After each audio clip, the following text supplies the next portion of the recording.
Okay, so I have got a blank shaft here. This is a cedar shaft, and I am going to show how to carve one of my pinch nocks onto this arrow, starting from a blank shaft to a nearly finished shaft. And you can do it almost entirely with two tools. Um, One is a knife, and the other is a round chainsaw file. So that's what I like to use to carve my nocks. You can do it almost entirely with a good knife, you know, um, but I do like to smooth things out with a file. Um, so I'm going to show you what that looks like. So the first step is to take your shaft, find the end grain, the grain lines there, and mark that if you are going to carve in the nocks. That step's more important when it comes time to actually cut the nock. But for this step, for carving the bulb itself, you can see I've got a little mark right there, and it's about square. And that's what I like. You can make it any depth end you want. Keep in mind though that when you carve the nock itself, you're gonna have, however deep your nock is, you're gonna have that much sticking out past the string. And if you shoot like me, with a tertiary release, that can be kind of annoying. So you see, like on this river cane arrow here, with a turkey wing two fletch, you can see this has a wooden footing um, in the shaft, and the nock is fairly shallow. That's because I'm using a pinch grip, and I don't need a deep nock. But it flares beyond the width of the shaft itself and provides me a little bit better grip. But you notice that nock being shallow like that, let's say here this leather string here is my bowstring. That's all that's sticking out past the string. So it's much easier for me to, get that kind of correct, and it feels comfortable. It's a preference thing. So if you prefer a deeper nock, if you prefer a more shallow nock, like me, you can do it however. That's the beauty of making your own arrows, right? So what I do is I take that line and I just roll it and score a line all the way around the shaft like that. And I score mine deep enough, roll it, smooth it out, and as I'm rolling, I lighten the pressure. So now, just take maybe a half an inch or so, just carve into that, just enough to create this visible shoulder. You don't have to take it all off at once. I would very much recommend that you don't. And what I'm doing is I'm actually going to carve in sort of steps. So I'm going to start consistent here at this sort of, I don't know, half-inch taper. See how it started now? You can see now that line is starting to become pretty visible.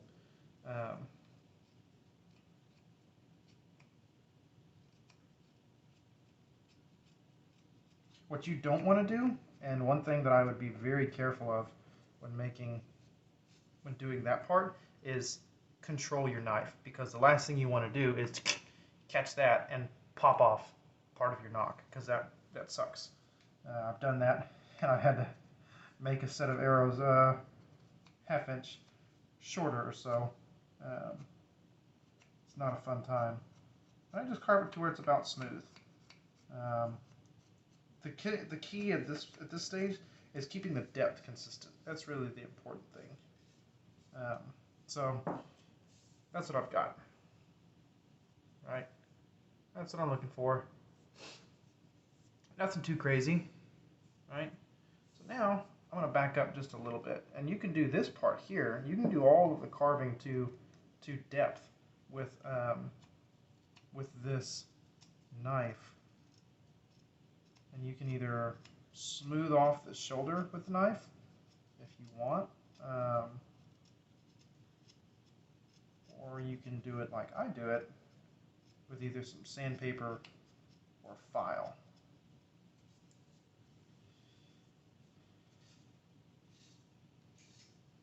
So that's about as deep as I want to go right there. So that's what I've got. You can see there's a definite shoulder that I've created there. Now, what I'm going to do is this piece,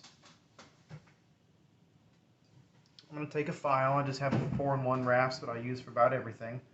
And I'm going to smooth this transition, that little 1/2-inch taper that I carved. I'm going to carve it out, smooth it, and just begin to taper this towards the middle of the shaft.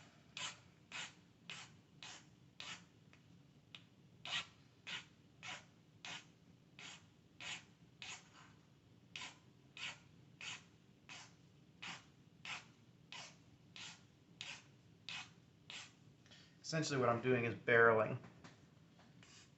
Right, so barrel shafts are nice and snappy. They recover from flight well. Paradox well.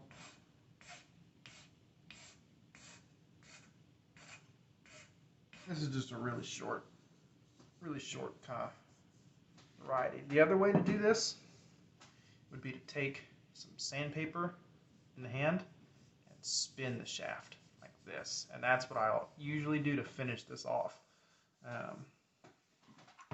So do this a little bit more.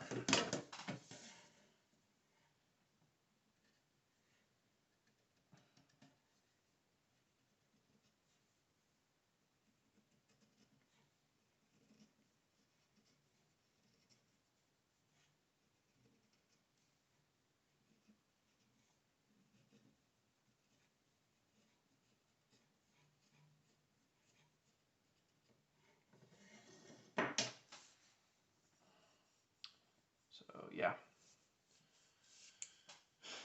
Now one of the great things about using something like cedar is that it compresses and takes a burnish well. So even after just that right there, I could burnish this down to smooth and it wouldn't be a problem.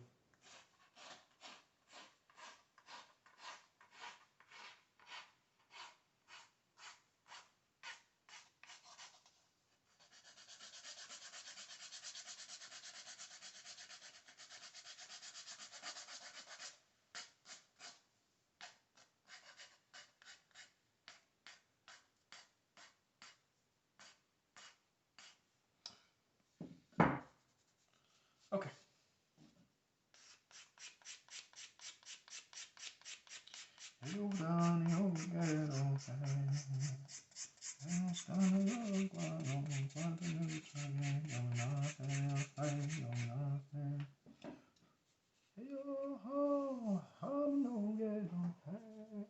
So now that you've got this smoothed out as much as you want, you've got your kind of block here on the back. It's still flat, you haven't got any knot carved in it. The next step to do is to actually carve in the shoulder. And I'm going to pause this, zoom you in, and show you what that looks like. Okay. So basically what we've got, focus here. So you can see, you got the shoulder all carved in. This is fairly smooth. Now the next step is actually smooth this sharp edge off. Some people will shoot like that, and there are some historical arrows that have a similar feature, but I don't like it. And what I do is I just carve it out. So I like to use an X-Acto for this. Use whatever you like. And I just start to take off that edge. Just a little at a time.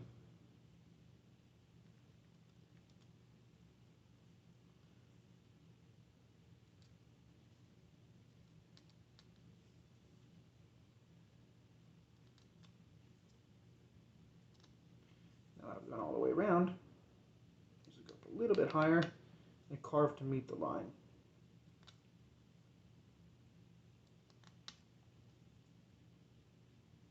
Just like that.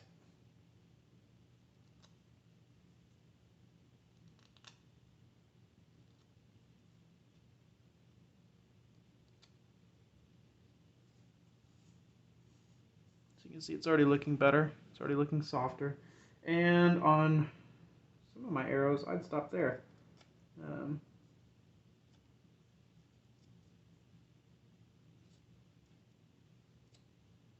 if you want it to be nice and really round, you can keep going. You can even draw another guideline and use that to round it off. So that there is what you're looking for. And you can actually, at this point, come from the other side if there's some other small pieces not quite where you want them to be. You can see any little burrs or that kind of stuff. You can take care of them at this stage. They're a lot easier to deal with. Basically just carving a line. So, but yeah, so that is a lot easier to grip. It's a lot easier on the fingers. Trust me, if you're going to shoot with a tertiary release or a pinch release, this bulb is important. You will get blistered. You will get calloused. Anyway, you're going to do it anyway, but this will make your life a lot easier. So, now the last step to do is to carve in the actual knock itself. And you can do this one of two ways. You can either drill a pilot hole in this and split out the knock, or carve the knock, you know, do it that way. Or you can do it this way. Find your end grain there, or your grain lines,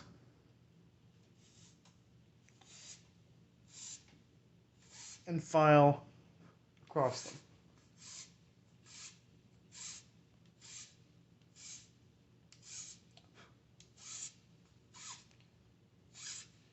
And if you're new to making arrows, I'll explain why this is important. So I've wet the end of the arrow here, just spit on it a little bit. And you may be able to see, that's kind of poor lighting, may be able to see the lines of the grain in there. You can see that. Yep, you can see that. You can see the lines of the grain in there. You want them to be running perpendicular to the lines of the actual grain itself. The reason why that is because it will make the arrow stronger. And if you run them parallel with the actual lines in the grain, the arrow has a very good chance of splitting. So doing it perpendicular like this helps to kind of cut that down.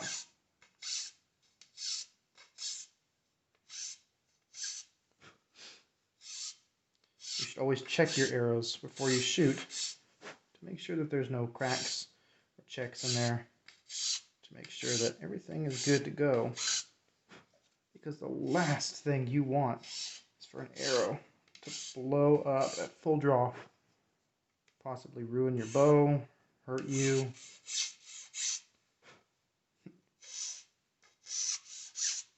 Notice I said ruin your bow first. So the last little step that I like to do, so now the knock is carved in there as deep as I want it to be. One of the things I like to do is just kind of round off these corners. Just kind of make the knock a little bit rounder. Give it a little bit like that. And then take this file again and bevel and see how the knock is shaped. See how the inside is shaped right there? That's what I like to see. the last step, really for me, I don't really do much to the side profile besides a little bit of rounding on these corners, these sharp corners. So just take this file, just round those just the slightest bit, not a lot. So you can see, just rounded them off there so they're not sharp. That's all I care about. And then the last step in making the actual functional part of the knock is, see how this is flat? I want it to be V-shaped.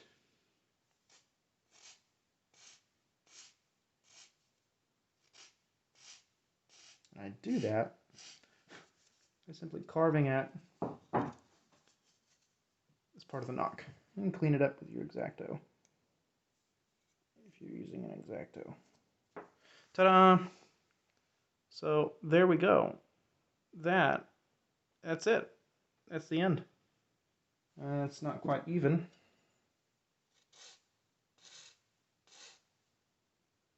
That's better. That's it. That's all there is to it. You can take sandpaper, you can clean this up as much as you like. You can smooth it to your heart's content. So when this shaft is finished, it will be sanded. This part will be sanded, you know, pretty well, but this is fine for me. I might taper it a little bit more, but that is a finished knock as far as I'm concerned. One thing that I've also done in the past is taken this chainsaw file, same file I used for the knock, and ran it around just to kind of round this out a little bit more. But you can do whatever you want. That's just the basics of carving this knock. And, you know, except for my talking, that only took about, you know, a couple of minutes. So there you go.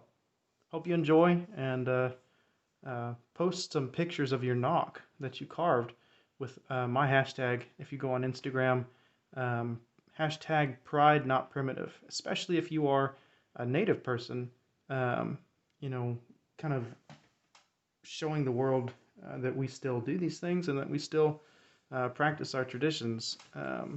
You know, hashtag pride not primitive. Go and check that out as well. So, you know what? I look forward to seeing your finished products.